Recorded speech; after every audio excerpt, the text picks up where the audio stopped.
man, look, until homie get in that ring, that's the only way we seem like we could settle this shit. I don't got nothing else to say to him.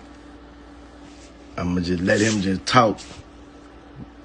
But somebody line it up.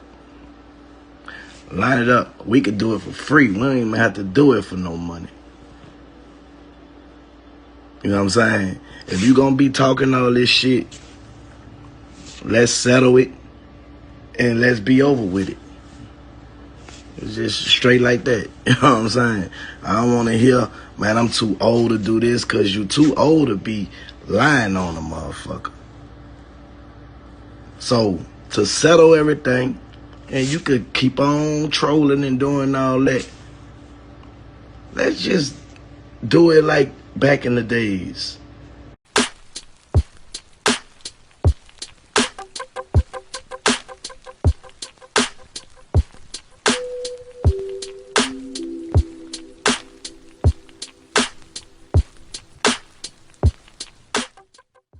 Yo, so we back in here for another edition of F-ya-Motha, and this is some more premium nigga news. I saw this the other day. I don't know, this may be a day or two old. I tried to get on it as soon as possible. Got a life and shit to do. However, I'm back up on the horse, and this is that nigga BG, Young Turk, formerly of the Hot Boyz. I don't know if he's still in the group. He didn't actually go on tour with them niggas. Neither did Lil Wayne. He didn't do the verses. Or am I mistaken? Lil Wayne didn't do the verses. I don't know who did the verses. I don't know if it was BG, Turk, and Juvenile.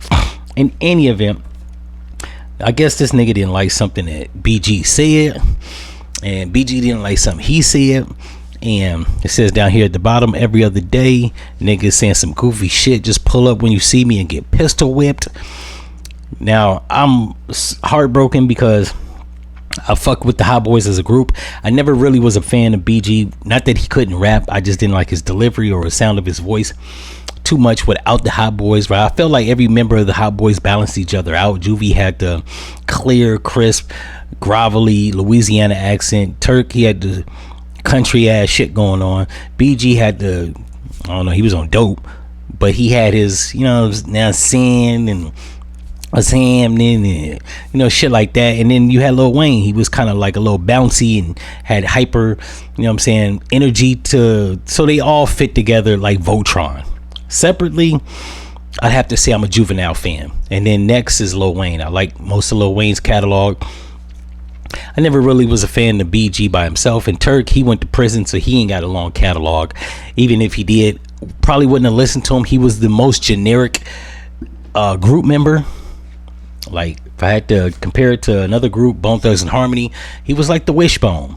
He was good with the group. By himself, I probably ain't gonna listen to that shit.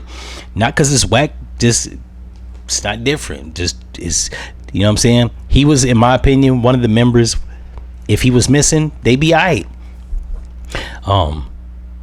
But I guess they've been riffing ever since the verses.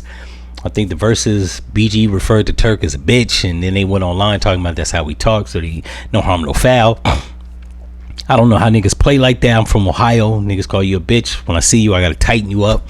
When you see me, it's on. Like, we just don't play them games. I've met a lot of New Orleans niggas, and that's how they talk. You know what I'm saying? They say it was ham and bitch, and that, like, I can't jail with that. And call me a city nigga. You call me derogatory words as it pertains to a female dog, we got box. And now that's what Turk is talking about doing, line it up.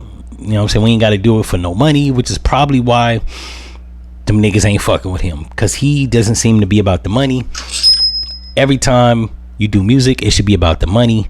I ain't fighting it, especially at their age. I think Turk is like 46, BG is every bit of 48. At their age, they too old to be fighting for free. I'm 43. I ain't getting in the ring with nobody if ain't no money out there.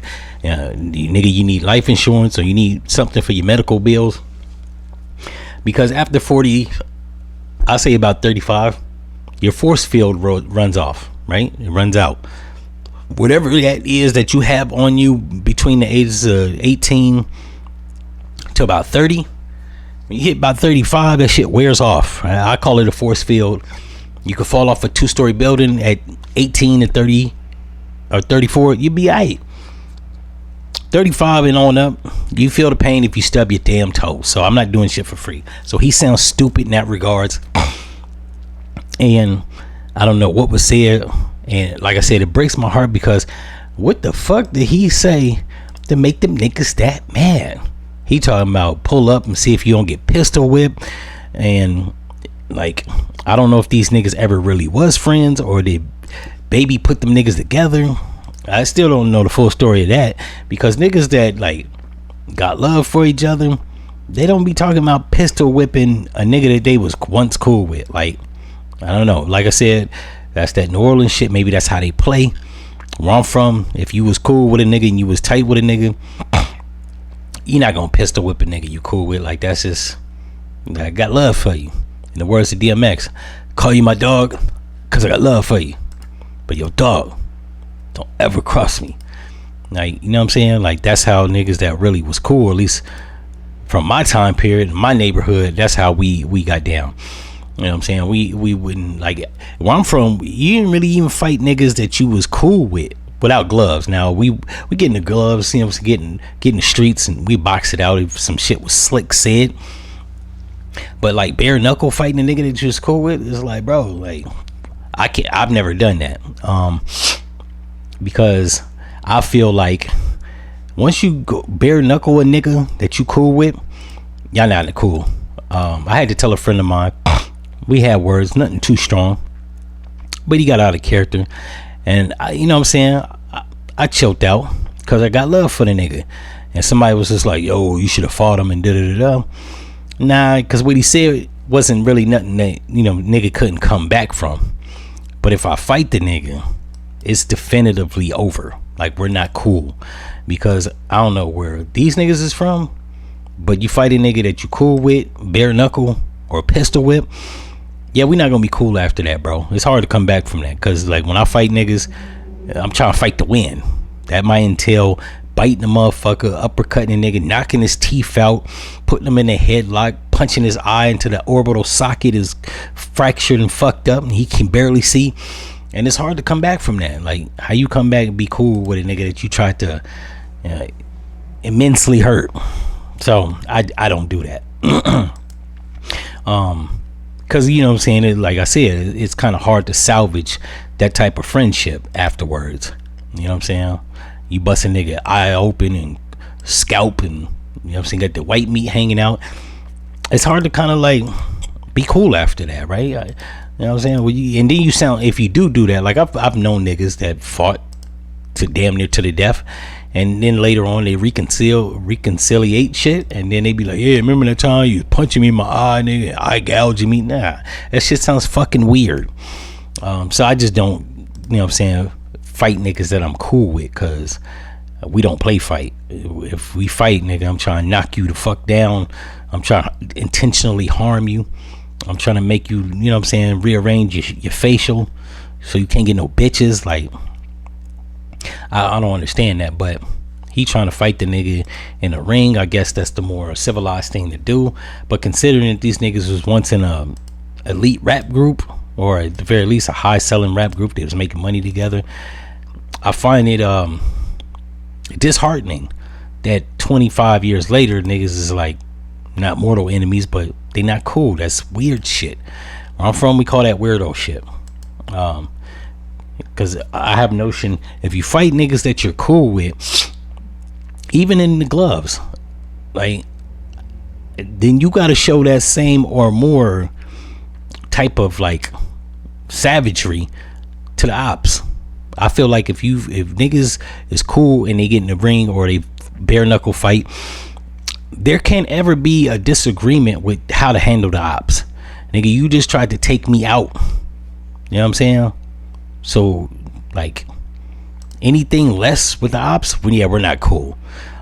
So that's just why I find that shit weird, is because if you do that, you beat up a nigga that you're cool with, then you have to go every time. You got to go hard in the paint with the ops. If some shit is said wrong with the ops, you got to like bring the pain. You know what I'm saying? Because you tried to do that with your mans. And on top of all that, like, niggas that's cool within the circle, I wouldn't box with gloves or even like bare knuckle, is because when you say you got love for a nigga, you supposed to be cool with the nigga. You know what I'm saying? And you supposed to have his back from outsiders, not be the nigga that is the outsider. You know what I'm saying? If I gotta look at any of my niggas with a side eye, like, we're not cool. You know what I'm saying? And the fact that you want to fight me indefinitely shows me we're not cool, because you want to harm my physical. And how cool can a nigga be if you want to harm your physical? You know what I'm saying? He really want to detrimentally fuck you up. Yeah, right there, I'm always looking at you with a side eye from then on. In any event, if y'all disagree or agree, leave it in the comments. Like, comment, subscribe, and if you feel so inclined, hit the link, buy some merch so that you can keep the show going, so I can give y'all more continuous content. And I'm out.